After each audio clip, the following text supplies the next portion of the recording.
ano po ang iyong saloobin or opinion, masasabi niyo po na nagbigay ang Senado ng protective custody kay Senator De La Rosa?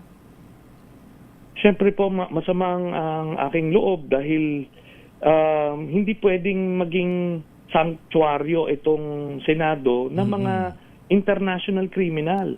Si Bato po, hindi po, kailangan lang po natin ilagay sa proper perspective. Si Bato po ay hindi inosenteng tao na inaapi. Hindi po.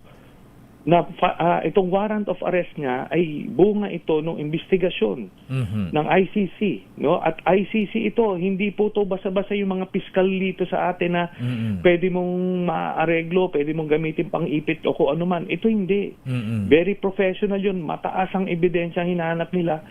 Nakita nila na si Bato ay responsible doon sa EJ case na libo-libo ang Pilipinong nangamatay dahil si Digong ang nagutos, siya ang nag-implement bilang hepe ng PNP.